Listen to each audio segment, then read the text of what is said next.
What's cracking, everybody? Welcome back to the channel. New video. Well, a lot of craziness going on, right? Let's get right to Bricc, baby. So this morning I released a video and I gave my 2 cents on this whole allegation that Bricc baby got hit. You know, I got a phone call. I was told Bricc baby got hit. He got 6 holes punched in him, and then, you know, Bricc baby's wife is saying it didn't happen. And I said in my video, like, I'm just speculating. I don't know what's real, if he did or he didn't. But I said clearly, go back to my other video and look at it. I said, if Bricc hasn't gotten hit, then he should call in somewhere. Let his voice be heard. Well, Bricc baby called in. He called in to somebody at No Jumper. That guy happened to be on the live. I have no idea who anyone on that panel was. No disrespect. I don't watch No Jumper enough to know who those people are other than Almighty. He called in and he said, hey, I'm right here. Nothing happened to me. And he sounded healthy. Didn't sound like he's been involved in anything where he's lost any blood, lost any strength. So I'm going to go ahead and I'm going to believe him and his wife that nothing happened to him. And, you know, like I always say, having been in prison as many years as I was, you know, over 2 decades, I pay attention to what people say and what they don't say, right? And Bricc baby caught himself bragging on that phone call, bragging as if he was on a No Jumper podcast. He said something and then he caught it and corrected it. If you go to that video, you're gonna hear him say something along the lines, yeah, I'm hearing that they're saying that something happened to me, this and this and that. And he said, I'm that dude.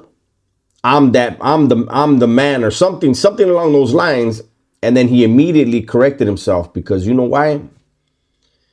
There are people behind those walls. When you claim to be the man, they're going to remind you who the man really is in them walls, behind them walls, right?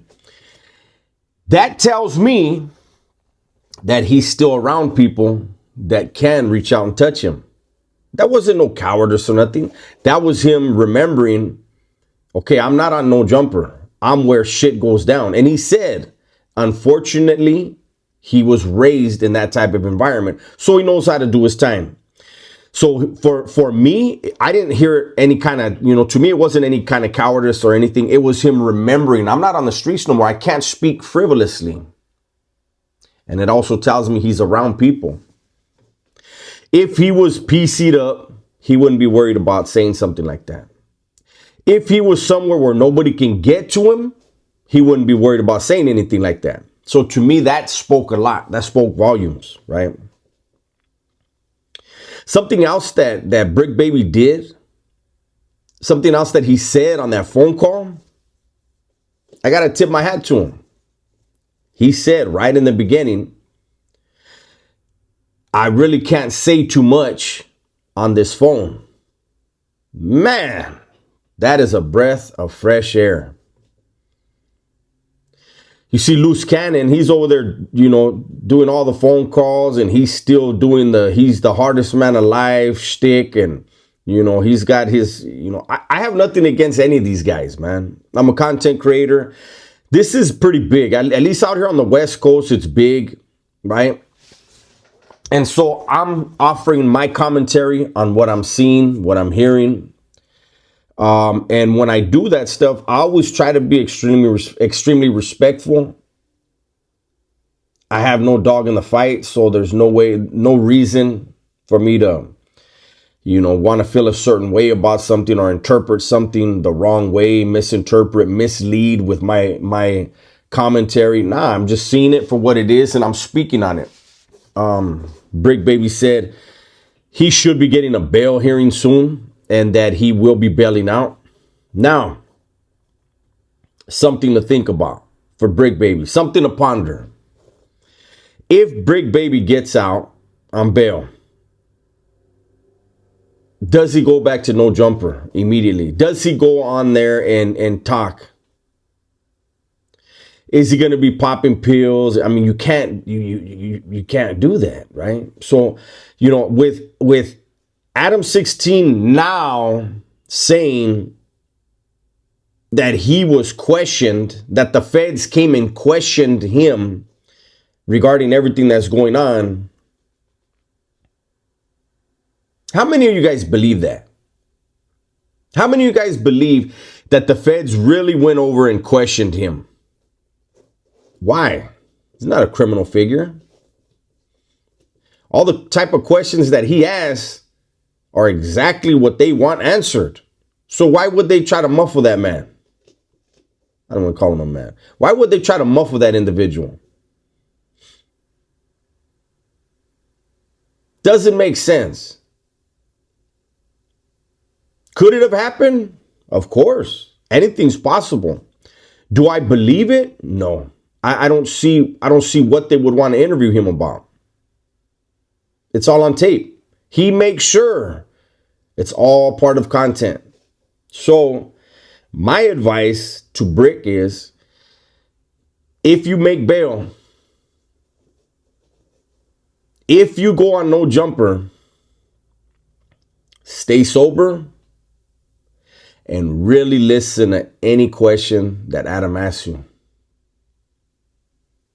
Really listen to any question that Poetic Flaco asks you. See, both of those dudes like to play off of how square they are. So they'll ask questions because they don't know no better. But Poetic Flaco has said that he's right there, neck and neck with Charleston White in wanting to lock up gang members. And Adam just, I just saw a clip of when he was interviewing that youngster, man. I don't know his name, the one from 40s. I can't remember his name.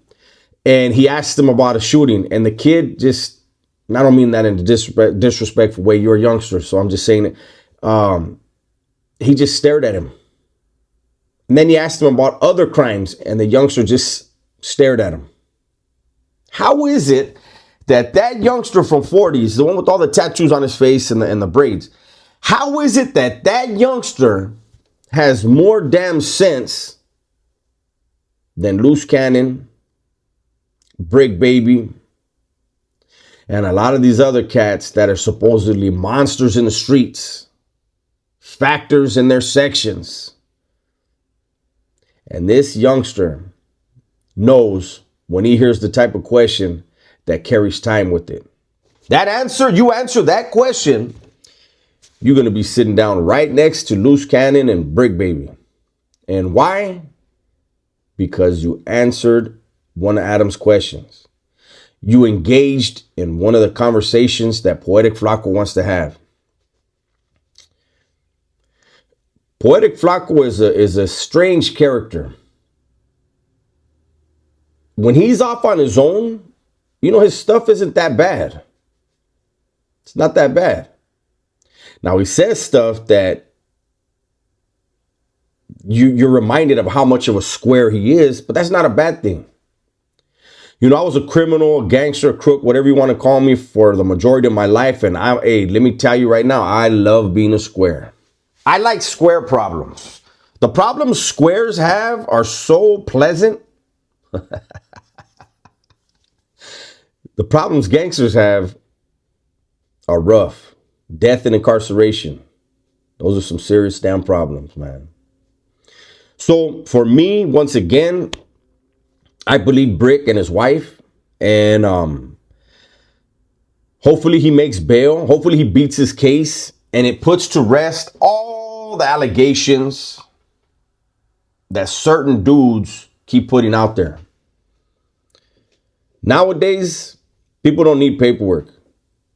They just need a camera an email, and they can start a channel, and they can smut up anybody they don't like. It's the way of the world now. It's my video for today, man. Hopefully you guys enjoyed it. Everybody, please be safe, be smart, and tell the ones you love that you love them. I'm out of here.